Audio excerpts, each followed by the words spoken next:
Magugulat po ang buong mundo sa ginawa po ni PBBM. Isa po itong matinding pasabog sa buong Pilipinas, mga kaistorya. Hindi po biro ang ginawang ito ng atin pong minamahal na presidente. Isa po itong dambuhalang accomplishments na dapat pong malaman ng mga kababayan natin. Kaya pakishare po at pakilike para malaman po nila. At sa mga bagong viewers po natin, kung gusto po ninyo ang ganitong klase po ng content ay maaari po kayong mag-subscribe. Bago po tayo magpatuloy ay gusto ko muna pong maglambing sa inyo. Kung maaari po mga kaistorya ay pakisuportahan po ninyo si Bulabog PH. Isa pong baguhan po, as in baguhan po talaga dahil bagong pro-government vlogger pa lamang po yan, kasasalang pa lang sa mundo ng pagbablog. Siya po ay magiging katuwang at kakampi po natin sa pagtatanggol at pagsuporta po sa atin pong gobyerno. Para hindi kayo mahirapan mga kaistorya sa paghanap ng kanyang YouTube channel ay ilalagay ko po sa comment section ang link ng kanyang channel. Okay, magpatuloy na po tayo mga kaistorya. Bibigyan ko muna kayo ng patikim pero hindi pa po ito yung pinaka main dish. Ano po mga kaistorya? Patikim pa lamang ito pero napakagandang accomplishment na po. Yung kasunod niyan, yun po talaga ang matinding pasabog. Ito muna, itong binabalita po ni Radyo Pilipinas. Ang sabi po dito, DOJ ipinagmalaki ang pagkakatanggal ng Pilipinas sa listahan ng EU ng mga bansang may dirty money issues. So sa title pa lang, mga kaistorya, intindido na natin yan. Understood na kaagad. Ano, kung kurakot ang administrasyon, ay hindi sana ganyan ang mangyayari na ibabalita. Ano po? Pero ibig sabihin, maganda ang pamamaraan at patakbo sa gobyerno ng administrasyon ngayon. Ibaba po natin. Kinilala muli ang Pilipinas sa pandaigdigang entablado matapos itong alisin ng European Commission sa listahan ng mga high-risk jurisdictions pagdating sa money laundering at terrorism financing. Ayon sa Department of Justice, patunay ito na matagumpay na isa sa katuparan ng bansa ang mga reforma kontra illegal na pera at terorismo sa pananalapi. Binigyang diin ni Justice Secretary Boying Rimulya na ang tagumpay na ito ay bunga ng masigasig na pamumuno ng Administrasyong Marcos sa ilalim ng bagong Pilipinas. Aniya, lalo pang paiigtingin ng DOJ ang pagpapatupad ng mga pulisiya para mapanatili ang integridad ng ating ekonomiya. Kung napapansin po ninyo, hindi na ako nagpapaliwanag pa, hindi na ako nagagamit pa ng reaction o komentaryo dahil understood naman kaagad natin dahil Tagalog po siya. Tuloy po natin. Kasama ng Pilipinas na natanggal sa listahan ng ang Barbados, Jamaica, Senegal at Uganda. Tatlo na lang ang nananatiling minumonitor ng European Union sa Southeast Asia. Yun po ay ang Laos, Myanmar at Vietnam. Kita ninyo kasama pala ang Vietnam, no? Matatandaan nitong Pebrero 2025, tinanggal na rin ang Pilipinas sa gray list ng Financial Action Task Force. Maganda nga po ang pamamalakad ng gobyerno natin. Ano ho, mga kaistorya, salamat sa ating presidente.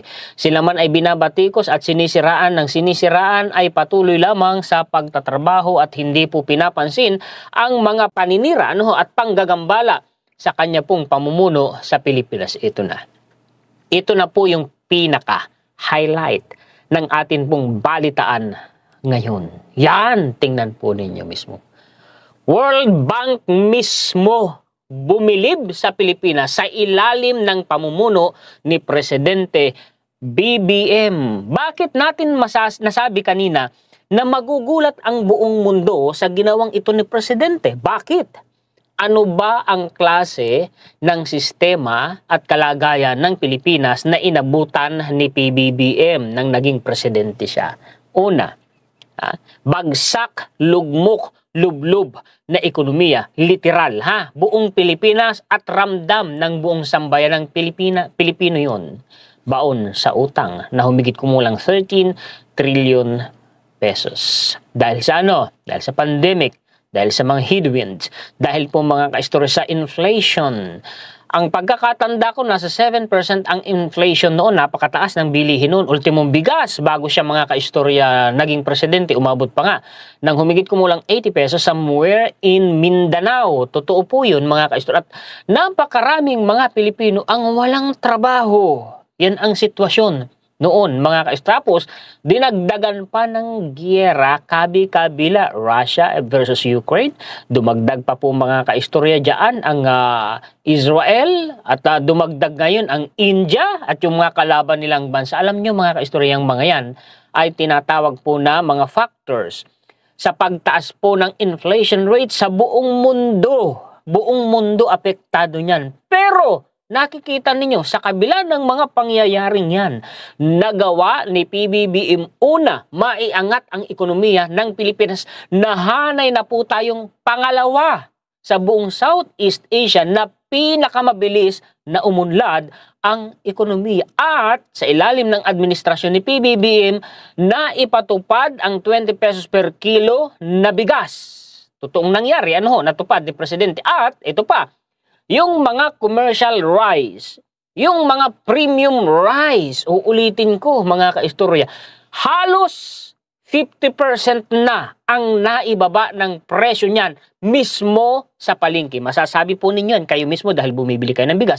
At maging yung mga didilis, alam nila yan, nararanasan nila yan at nakikinabang sila dyan dahil sila man bumibili ng bigas sa palengke. Yung binibili ko nga dati tag 65 pesos, ngayon 47 pesos na lang sa palengke. Ang laki ng ibinaba ng bilhin, hindi nakakapagtaka. Ito ang resulta ng trabaho ni PBBM. Palakihin natin mga kaistorya. World Bank, Philippines to post second fastest growth in Southeast Asia. Ito po ay latest na balita mga kaistorya kasi kung mapapansin po ninyo, ito pong balitang ito, ang petsa ay June 12, 2025. Kita ninyo mga kaistorya? Latest, no? Basahin natin sa ibaba. The Philippines is expected to be the second fastest growing economy in Southeast Asia until 2027 according to the World Bank. Dati hindi tayo na i-rating sa ganyan, hindi tayo na ihahanay sa ganyan Sikman of Asia pa nga ang tingin sa atin dati Dati nga mga kaistor, problema tayo ng mga bansa sa buong Asia Napaka-poor natin noon, halos mamulubi tayo noon. Pero ngayon, yumayaman, literal ang Pilipinas. The Global Economic Prospects June 2025 report showed that the multilateral lender has maintained the 2025 to 2027 economic growth forecast for the Philippines provided in April. In particular, the report showed that the country's economy is projected to grow by 5.3%, malapit pa rin sa target ng administrasyon this year. The second highest growth in Southeast Asia next to Vietnam's 5.8%. Mas mataas pa nga po yung economic growth natin kaysa sa China kaysa sa Japan, kaysa sa Singapore. Napakalaking accomplishment po niyan. Dambuhalang accomplishment yan. Ito pa. Katunayan, nalihitin mo ang balitang yun na ipinakita ko sa inyo na nauna. Anong sabi dito, mga kaistorya? Si Manila Bulletin po ito Philippines is in its economic breakthrough era thanks to PBBM. So ang may kagagawa niyan, kaya nangyari yan, si PBBM, pinuri ni Speaker Martin Romualdez, mga kaistorya. Anong sabi dito? Basahin natin sa baba. President Marcos has carried the Philippines to its breakthrough era when in terms of sustained and inclusive economic growth. Tuloy-tuloy yung pag-unlad natin simula po nang naupo si PBBM. That said, House Speaker Martin Romualdez who described the World Bank's latest economic forecast on the Philippines. The World Bank's latest forecast is more than just good news. Good news talaga yan. Higit pa sa good news yan. It is a clear validation that our country is moving in the right direction. Nasa mabuting kamay ang Pilipinas We are no longer just recovering. Hindi tayo mawala. Lampas na tayo doon sa estadong bumabangon pa lang. Sobra-sobra na tayo sa nakabangon. Dahil sumulong na tayo, nahanay na nga tayo Pangalawa, sa pinakamabilis na umunlad na Pilipinas, ekonomiya sa buong Southeast Asia. We are rising. We are breaking. Umunlad natin. Umaangat na tayo. We are breaking through. Romualdez, Lakas MD, Christian Muslim Democrats President said. According to its June 2025 economic update, the World Bank ranked the Philippines as the second fastest growing economy in the Southeast Asia, posting a solid 5.6% gross domestic product growth in 2024 with strong projections through 2027. Salamat naman sa atin pong presidente. Salamat sa sipag nila, mga kaistorya, sa pagtatrabaho. Ito po ay ang makikinabang dito buong sambayan ng Pilipinas. Hindi totoong sasabihin ng mga didilis na hindi nila nararamdaman. Imposible hindi nila nararamdaman. Ang totoo, kahit yung bigas na bumaba na ng husto ang presyo, kumakain sila nun araw-araw, mga kaistorya. Anong sabi pa dito? Ang ibig sabihin ng breakthrough na ito, mas maraming trabaho para sa ating manggagawa, mas mataas ang kita ng maliliit na negosyo, mas maraming oportunidad para sa mga estudyante at kabataan, at mas magaan ang buhay para sa bawat pamilyang Pilipino. Salamat po. Salamat po. So yan po, mga kaistorya, ang may hahatid ko sa inyo ngayon. Muli, uulitin ko po sa inyo yung paglalambing ko. Pakisuportahan po si Bulabog PH, isang baguhang vlogger, pro-government vlogger. Makakatulong po natin siya sa pagtatanggol at pagsuporta po sa ating gobyerno. May bagong upload po siya. Ayan nga, ang title, Model ng Buwaya, BFF ni Aimee Consumpcion, kapal ng kaliskis. Yung thumbnail, BFF ni Aimee Consumpcion, model ng buwaya. Pambatikos tong si Bulabog eh. Yan po, mga kaistorya, ang mga balita, impormasyon, kuro-kuro, opinion, komentaryo, kritisismo na may ibabahagi ko sa inyo ngayon. Pakishare po at pakilike.